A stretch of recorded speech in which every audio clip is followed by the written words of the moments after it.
ಪರಿವೀಕ್ಷಣೆ ಅಥವಾ ಪ್ರೊಬೇಷನ್ ಹೇಳುವಂತಹ ಕಾನ್ಸೆಪ್ಟನ್ನು ನಾವು ಕ್ರಿಮಿನಲ್ ಲಾಸಲ್ಲಿ ಕೇಳ್ಪಡ್ತೇವೆ.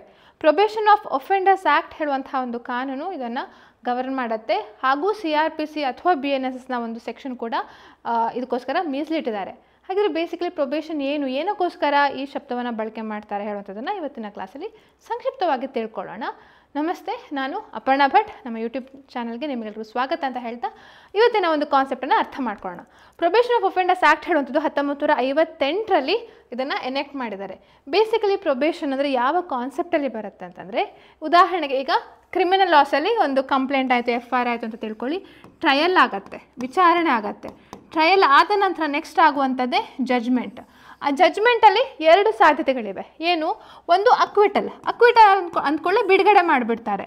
ಇನ್ನೊಂದು ಕನ್ವಿಕ್ಷನ್ನು, ಇವನು ಅಪರಾಧಿ ಅಂತ ಹೇಳಿ, ಆರೋಪಿಯನ್ನು ಅಪರಾಧಿ ಅಂತ ಹೇಳಿ, ಅವನು ತಪ್ಪು ಮಾಡಿದ್ದಾನೆ, ತಪ್ಪಿತಸ್ಥ ಅಂತ ಹೇಳುವಂಥ ಆ ಜಡ್ಜ್ಮೆಂಟ್ ಬರುವಂಥದ್ದು. ಸೊ ಅಕ್ವಿಟಲ್ ಆದಾಗ ಅವನು ರಿಲೀಸ್ ಆಗುವಂಥದ್ದು ಸರ್ವೇ ಸಾಮಾನ್ಯ, ಅವನನ್ನು ಬಿಡುಗಡೆ ಮಾಡಿ ಕಳಿಸ್ತಾರೆ, ಅವನು ಯಾವುದೇ ಜೈಲಿಗೆ ಹೋಗುವಂಥದ್ದಿಲ್ಲ.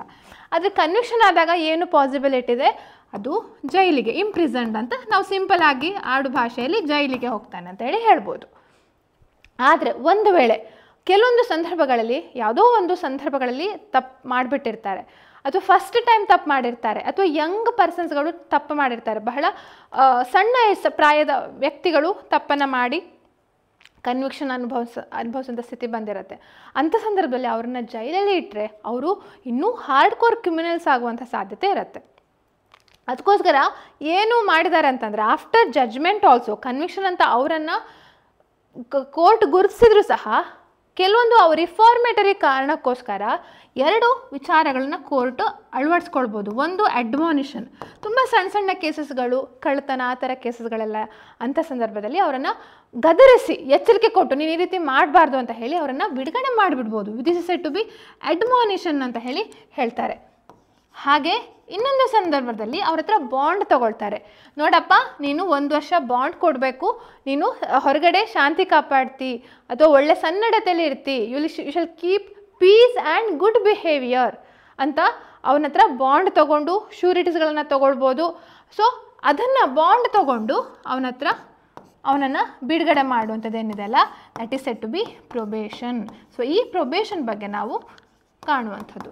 ಸೊ ಈ ಪ್ರೊಬೇಷನ್ ಹೇಳುವಂಥದ್ದು ಹಾಗೆ ಬಿಡುಗಡೆ ಮಾಡ್ತಾರಾ? ಸೊ ಅದನ್ನು ಈಗ CRPCಯಲ್ಲೂ ಕೂಡ ಕೆಲವೊಂದು ಪ್ರಾವಿಷನ್ ಇದೆ. ಹಾಗೆ ನಮ್ಮ ಪ್ರೊಬೇಷನ್ ಆಫ್ ಅಫೆಂಡರ್ಸ್ ಆ್ಯಕ್ಟಲ್ಲೂ ಕೂಡ ಇಂಪಾರ್ಟೆಂಟ್ ಪ್ರಾವಿಷನ್ ಇದೆ. ಸೊ CRPC ಕೂಡ ಅಂದರೆ ಯಾವ್ಯಾವ ಸಂದರ್ಭದಲ್ಲಿ ಪ್ರೊಬೇಷನ್ ಅಪ್ಲೈ ಆಗುತ್ತೆ. ಈಗ ಮರ್ಡರ್ ಮಾಡಿ ನಾನು ಪ್ರೊಬೇಷನ್ ಮೇಲೆ ಬಿಡುಗಡೆ ಮಾಡಿ ಅಂತ ಕೇಳಿದ್ರೆ ಆಗತ್ತಾ? ಖಂಡಿತ ಇಲ್ಲ. ಯಾಕೆಂತಂದರೆ ಕೆಲವೊಂದು ನಿರ್ದಿಷ್ಟವಾದಂಥ ವ್ಯಕ್ತಿಗಳಿಗೆ ಮಾತ್ರ, ನಿರ್ದಿಷ್ಟವಾದಂಥ ಆಫೆನ್ಸ್ಗಳಿಗೆ ಮಾತ್ರ ಪ್ರೊಬೇಷನ್ ಮೇಲೆ ಬಿಡುಗಡೆ ಮಾಡ್ಬೋದು. ಸೊ ಅದರಲ್ಲಿ ಸ್ವಲ್ಪ ವೇರಿಯೇಷನ್ ಇದೆ. CRPC ಮತ್ತು ಅಥವಾ BNSS ಇರ್ಬೋದು. CRPC ಸೆಕ್ಷನ್ 360 ಇತ್ತು, BNSSನ ಸೆಕ್ಷನ್ 401 ಇದೆ.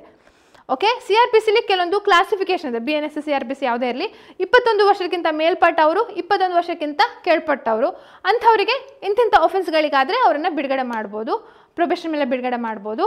ಅದು ಡೆತ್ ಸೆಂಟೆನ್ಸಿಗೆ ಪನಿಷ್ಮೆಂಟ್ ಇರಬಾರ್ದು, ಲೈಫ್ ಇಂಪ್ರಿಸನ್ಮೆಂಟ್ ಇರಬಾರ್ದು ಅಂತ ಹೇಳುವಂಥದ್ದು. ಅಥವಾ 7 ವರ್ಷ ಇಂಪ್ರಿಸನ್ಮೆಂಟ್ ಇರಬಾರ್ದು, 7 ವರ್ಷಕ್ಕಿಂತ ಜಾಸ್ತಿ ಹೇಳುವಂಥ ಈ ರೀತಿ ಕ್ಲಾಸಿಫಿಕೇಶನ್ ಎಲ್ಲ ಇದೆ. ಬಟ್ ಇಲ್ಲಿ ಏನು ಮಾಡಿದ್ದಾರೆ, probation of offenders act it's a very vast act. ಅದು ಎಲ್ಲ ವ್ಯಕ್ತಿಗಳನ್ನು ಕವರ್ ಮಾಡುತ್ತೆ. 21 ವರ್ಷ ಅಂತ ಅಲ್ಲ, ಯಾವುದೇ ವ್ಯಕ್ತಿ seeing his nature of the offence, ಆ ಕ್ಯಾರೆಕ್ಟರು, ಸರ್ಕಮ್ಸ್ಟೆನ್ಸಸ್ಗಳು ಇದನ್ನೆಲ್ಲ ಕನ್ಸಿಡರ್ ಮಾಡಿ ಕೋರ್ಟ್ ಅವನನ್ನು ಬಿಡುಗಡೆ ಮಾಡ್ಬೋದು. ಬಟ್ ಅವ್ನು ಮಾಡಿರೋಂಥ ಒಫೆನ್ಸು ಒಂದು ಡೆತ್ ಸೆಂಟೆನ್ಸ್ ಕೊಡುವಂಥ ಒಫೆನ್ಸ್ ಆಗಿರಬಾರ್ದು, ಅಥವಾ ಲೈಫ್ ಇಂಪ್ರಿಸನ್ಮೆಂಟ್ ಕೊಡುವಂಥ ಒಫೆನ್ಸ್ ಆಗಿರಬಾರ್ದು.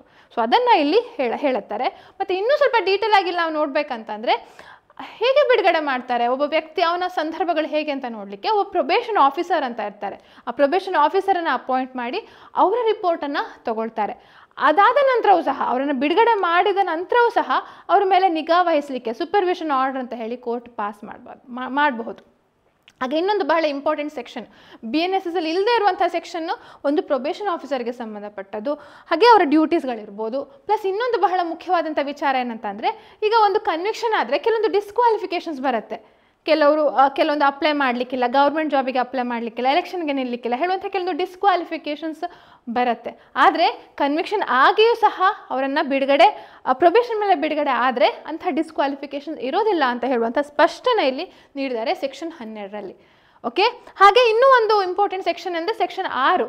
ಒಂದು ವೇಳೆ 21 ವರ್ಷದಕ್ಕಿಂತ ಕಮ್ಮಿ ಇರುವಂಥ ವ್ಯಕ್ತಿ ಆಗಿದ್ದರೆ, ಈಗ 21 ವರ್ಷಕ್ಕಿಂತ ಮೇಲ್ಪಟ್ಟವರಿಗೂ ಸಹ ಪ್ರೊಬೇಷನ್ ಮೇಲೆ ಬಿಡುಗಡೆ ಮಾಡ್ಬೋದು.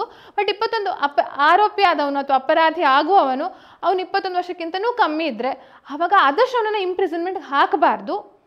ಆದರೆ ಪರಿಸ್ಥಿತಿ ಇದ್ದರೆ ತುಂಬ ಅವನು ಸೀರಿಯಸ್ ಸಂದರ್ಭದಲ್ಲಿ ಅಥವಾ ತುಂಬ ಅಗ್ರೆಸಿವ್ ಇರುವಂಥ ವ್ಯಕ್ತಿ ಜೈಲಿಗೆ ಹಾಕಲೇಬೇಕು ಅಂತಂದರೆ ಮಾತ್ರ ಹಾಕಬೇಕು, ಇಲ್ಲದಿದ್ದರೆ ಸಾಮಾನ್ಯವಾಗಿ ಅವನನ್ನು ಜೈಲಿಗೆ ಹಾಕಬಾರ್ದು, ಬಿಡುಗಡೆ ಮಾಡಬೇಕು ಹೇಳುವಂಥ ಒಂದು ಇಂಪಾರ್ಟೆಂಟ್ ಸೆಕ್ಷನ್ ಅಂತ ಹೇಳ್ಬೋದು. ಸೊ ಇದು ಒಂದು ಬೇಸಿಕ್ ಒಂದು ಇಂಟ್ರಡಕ್ಷನ್ನು. ಸೆಕ್ಷನ್ 3 ಅಡ್ಮಾನಿಷನ್ ಬಗ್ಗೆ ಹೇಳುತ್ತೆ, ಸೆಕ್ಷನ್ 4 ಪ್ರೊಬೇಷನ್ ಬಗ್ಗೆ ಹೇಳುತ್ತೆ. ಇದು ಯಾಕೆ ಇಂಪಾರ್ಟೆಂಟ್ ಅಂದರೆ ಈಗ ಎಷ್ಟೋ ಸಲ ಕನ್ವಿಕ್ಷನ್ ಆದ ನಂತರವೂ ಸಹ ಈ ಆ್ಯಕ್ಟ್ಗಳ ಅಡಿಯಲ್ಲಿ ಅಪೀಲ್ಗೆ ಹೋಗ್ತಾರೆ ಅಥವಾ ಬಿಡುಗಡೆ ಮಾಡಿ ಅಂತ ಕೇಳ್ತಾರೆ. ಕ್ರಿಮಿನಲ್ ಜಡ್ಜ್ಮೆಂಟ್ ರೈಟಿಂಗಲ್ಲಿ ಬಹಳ ಇಂಪಾರ್ಟೆಂಟ್ ಆದಂಥ ಒಂದು ಆಸ್ಪೆಕ್ಟ್ ಇದು. ನಮ್ಮ ಕರ್ನಾಟಕ ಜುಡಿಷಿಯರಿಯಲ್ಲಿ ಅಥವಾ ಕೆಲವೊಂದು ರಾಜ್ಯಗಳಲ್ಲಿ ಇಂಪಾರ್ಟೆಂಟ್ ಆ ಆ್ಯಕ್ಟ್ಗಳನ್ನೇ ಪ್ರಿಲಿಮಿನರಿ ಎಕ್ಸಾಮಿಗೆ ಕ್ವಶನ್ ಆಗಿ ಕೇಳ್ತಾರೆ. ಸೊ ಈ ಒಂದು ಆ್ಯಕ್ಟ್ನ ತಿಳ್ಕೊಳ್ಳುವಂಥದ್ದು ಬಹಳ ಮುಖ್ಯ ಅಂತ ಹೇಳಿ ಹೇಳ್ಬೋದು. ಹಾಗೆ ನಿಮಗೆ ಒಂದು ವೇಳೆ ಇದ್ರದ್ದು ಡೀಟೇಲ್ ಆದ ಆ್ಯಕ್ಟ್ನ ಒಂದು ಮಾಹಿತಿ ಬೇಕಂತಂದರೆ we have a detailed hour course ಇದೆ ಇದಕ್ಕೆ ಸಂಬಂಧಪಟ್ಟ ಹಾಗೆ. ಅದನ್ನು ಈಗ ಒಂದು ಹೊಸ ವೆಬ್ಸೈಟನ್ನು ನಾವು ಡಿಸೈನ್ ಮಾಡ್ತಿದ್ದೇವೆ, www.abhijnaeducation.com ಅಂತ ಹೇಳುವಂಥದ್ದು. ಕೇವಲ ಲಾ ಅಲ್ಲ, ಹಲವಾರು ವಿಚಾರಗಳನ್ನು ಇದರಲ್ಲಿ ಸೇರ್ಪಡಿಸ್ಲಿಕ್ಕೋಸ್ಕರ. ಸೊ ಅದರಲ್ಲಿ ನೀವು ಕೋರ್ಸಸ್ ಅಂತ ಹೋದರೆ ಅಲ್ಲಿ ಇಂಗ್ಲೀಷ್ ಭಾಷೆಯ ಈ ಕೋರ್ಸಸ್ಗಳನ್ನು ಕೂಡ ಕಾಣ್ಬೋದು, ಹಾಗೆ ಕನ್ನಡ ಭಾಷೆಯ ಕೋರ್ಸ್ಗಳನ್ನು ಕೂಡ ನೋಡ್ಬೋದು. ಸೊ ಇದು ಒಂದು ಕೇವಲ 49 ರೂಪಾಯಿಗೆ 31 ದಿನಗಳ ವ್ಯಾಲಿಡಿಟಿಗೆ you can see this 1 hour class video ಇದೆ, ನಿಮಗೆ ಹೆಲ್ಪ್ ಆಗುವಂಥ ವಿಚಾರ ಇರ್ಬೋದು. ಸೊ ಅದನ್ನು ನಾನು ನಿಮಗೆ ಹೇಳಲಿಕ್ಕೆ ಇಷ್ಟಪಡ್ತೇನೆ. ಈ ಕ್ಲಾಸಿನ ಲಿಂಕನ್ನು ನಾವು ನಮ್ಮ ಯೂಟ್ಯೂಬ್ ಡಿಸ್ಕ್ರಿಪ್ಷನಲ್ಲಿ ನೀಡಿದ್ದೇವೆ, ಅದನ್ನು ನೀವು ಚೆಕ್ ಮಾಡಿ ನೋಡ್ಬೋದು. ಹಾಗೆ ಅದನ್ನು ಹೊರತುಪಡಿಸಿ ನಮ್ಮ ಅಭಿಜ್ಞಾ ಲಾ ಸಿರೀಸ್, ಕೇವಲ ಲಾಗೆ ಜುಡಿಷರಿಗೆ ಮಾತ್ರ ಸಂಬಂಧಪಟ್ಟ ಒಂದು ಆ್ಯಪ್ ಇತ್ತು, that is Abhijna law series app. ಅದರಲ್ಲಿ ಕೂಡ ಹಲವಾರು ಕೋರ್ಸಸ್ಗಳಿವೆ, 3 ತಿಂಗಳ ಕೋರ್ಸಸ್ಗಳು ಇನ್ನೂ ಇದೆ. ಯಾವಾಗ ಬೇಕಾದರೂ ಪರ್ಚೇಸ್ ಮಾಡ್ಬೋದು. You can watch them at your own. ನಿಮ್ಮ ಒಂದು ಇದರಲ್ಲಿ ಪೇಸಲ್ಲಿ ನೀವು ಸ್ಟಡಿ ಮಾಡ್ಬೋದು. ಹಾಗೆ ಹಲವಾರು ಬುಕ್ಸ್ಗಳು ಕೂಡ ಇವೆ, ಕೋಂಬೋ ಬುಕ್ಸ್ಗಳು 8 ಬುಕ್ಸ್ಗಳು ಅವೈಲೇಬಲ್ ಇದೆ, ಅದನ್ನು ತೊಗೊಳ್ಬೋದು. ಅಥವಾ ಇಂಡಿವಿಜುವಲ್ ಬುಕ್ಸ್ಗಳು ಕೂಡ ತೊಗೊಳ್ಬೋದು. ಸ್ಟಡಿ ಮೆಟೀರಿಯಲ್ ತೊಗೊಳ್ಬೇಕಂತಂದರೆ ನಿಮಗೆ ಅಮೆಝಾನಲ್ಲಿ ಕೂಡ ಸಿಗುತ್ತೆ.